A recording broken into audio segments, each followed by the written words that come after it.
Hello, my name's Kit, and in this presentation I'm going to look at the tasks that the Zoom host will need to do in advance and during the meeting to run a contest for Toastmasters. We will be looking at logging into the account and checking those settings, run through each of those, the breakout room, security and so on. We'll be looking at, during the meeting, creating briefing rooms, issues around judge anonymity, and moving to breakout rooms.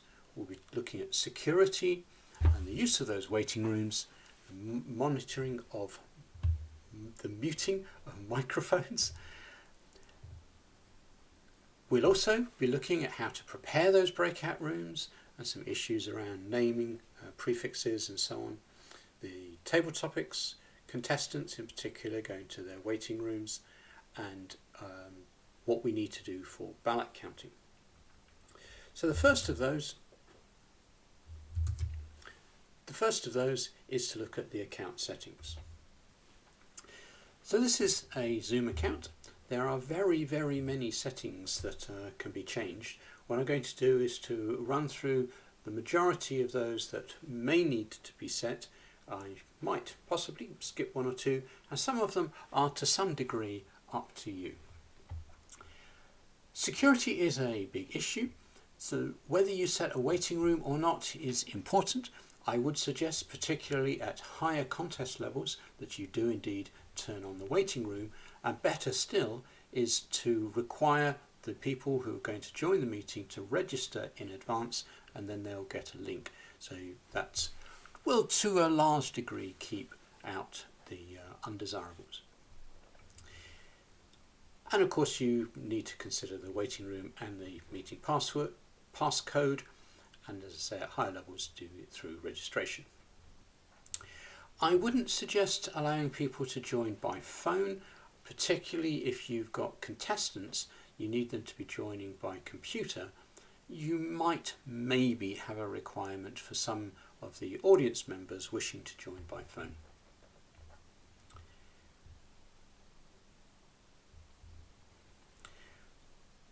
If you turn off the participants' video when they join, this is one way of helping to maintain judge anonymity. A better way, particularly if people have registered, is that it is possible to set up breakout rooms so that you allocate the individuals, the judges and the contestants, to their breakout rooms for their briefing as they join the meeting. They will therefore move directly from the start of the meeting straight through to the breakout room, and in that breakout room you can then check their videos, check their names and so on. As I said, I suggest just having computer audio unless there is some good reason to do so. I don't suggest allowing participants to join before the host.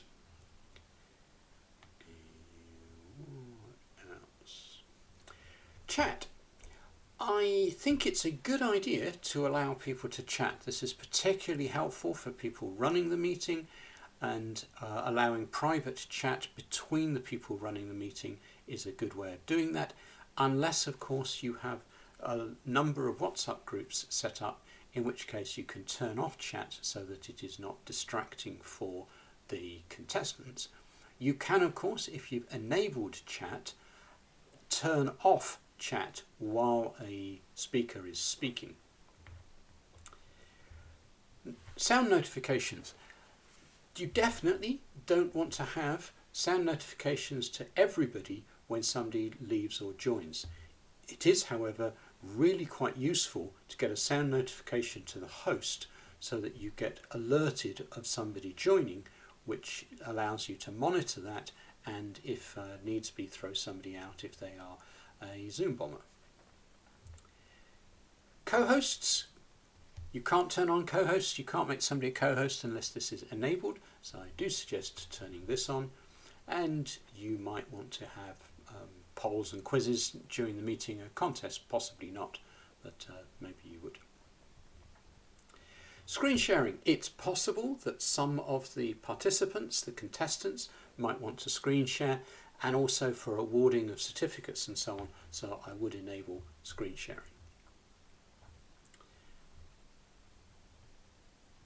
Whiteboards and remote control and so on, probably don't need those to be turned on.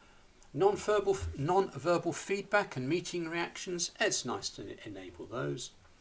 Allowed removed participants to rejoin, probably at higher levels that should be turned off.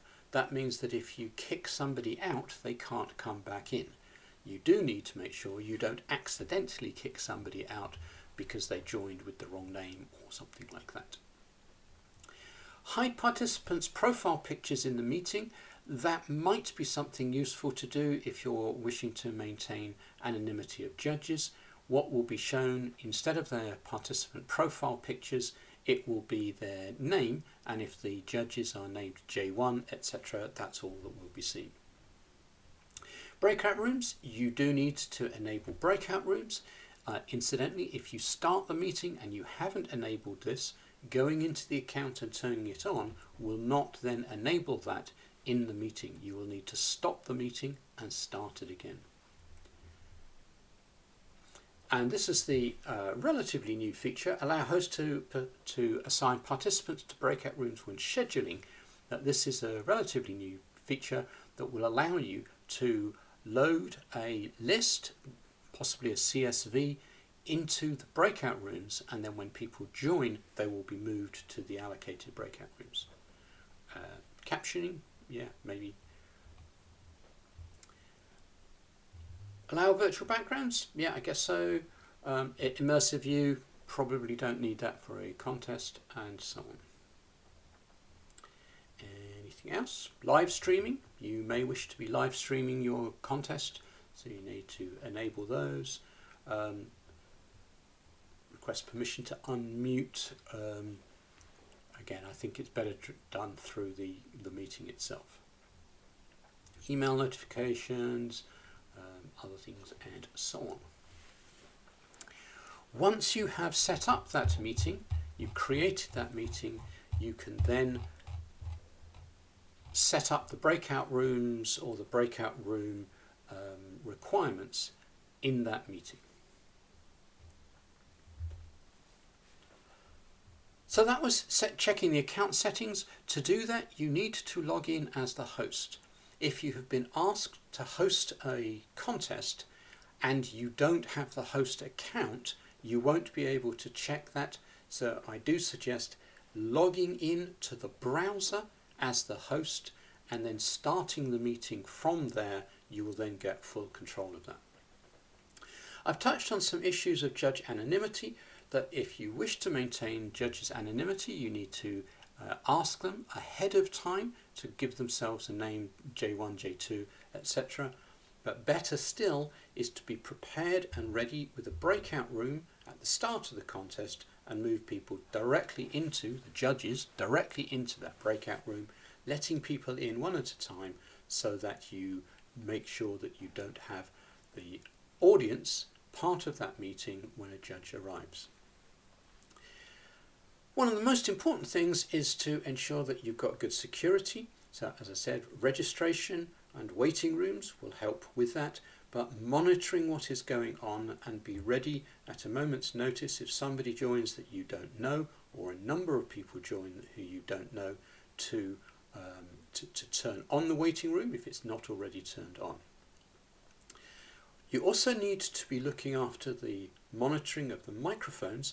It's not a bad idea if you've got a lot of people and you have a co-host to assign to the co-host that job to see if people have unmuted their microphones when they shouldn't have, and to mute them and be ready to mute somebody who's making some noise. Once you've started the meeting, you can prepare the breakout rooms. The way that the breakout rooms are prepared, you go to the meeting and from the bottom of the menu items you can click this breakout rooms button and you will see, just close that, so recreate. So you will see a menu item like this, a dialog pop up, and I suggest you click assign manually and create maybe 4 breakout rooms. In this particular case, we don't want participants to choose their own room. We are going to be in charge of that. We are going to move people. In older versions of Zoom, only the host can control the breakout rooms. In newer versions of Zoom, the co-host has some control also over breakout rooms.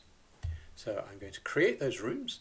I can now rename that room, and I would call that Judges Briefing or Contestant Briefing. And I then, when people have arrived, I can allocate them to those rooms. So once somebody arrives in the main session, I can allocate them to a breakout room and move them to that breakout room. It's a good idea to have a quick look at the options around here. So we don't want participants to choose their room. We do want to allow them to return to the main session.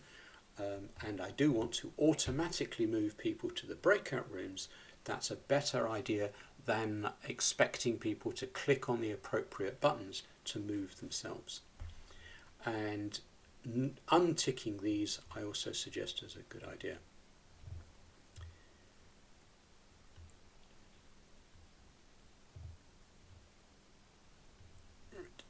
Once you have created the rooms for the initial briefings, I suggest you come back into this and recreate the breakout rooms for the table topics contest or for the evaluation contest. That allows you to clear out all of the assignment that you've previously got. That will then allow you to, during the meeting, to allocate people to the table topics breakout room, and when the contest chair asks you to move the people to that meeting room, you just click the open rooms and the people will immediately go to there. You can then move the table topics contestants back one at a time. Again, this is a relatively new feature of Zoom, that you can go to the breakout room menu and move to. You click on the person and select move to and move to main session, moving the contestant back into the main room. And at the end of the table topics or evaluations, you close the rooms, and that will move everybody, the remaining people, the last contestant and the sergeant at arms, back into the main session. Once you've done that, recreate the breakout rooms for the ballot counters and the chief judge.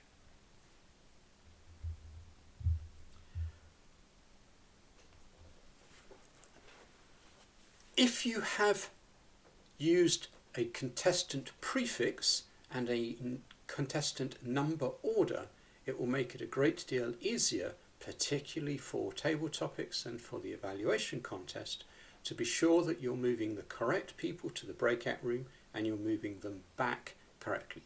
The same thing goes for the judges, that if you want to be sure that you've got the judges in the right place, having a prefix for them makes that easier.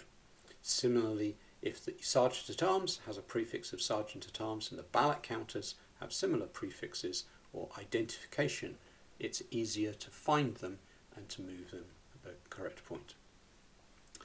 The other thing that you might like to do, again a relatively new feature, is during the contestant interviews, it is possible to spotlight the contest chair and to spotlight the contestant by adding to the spotlight, and that will allow you to have a side-by-side, face-to-face type of representation so that people can see the contest chair asking the questions and the contestant replying.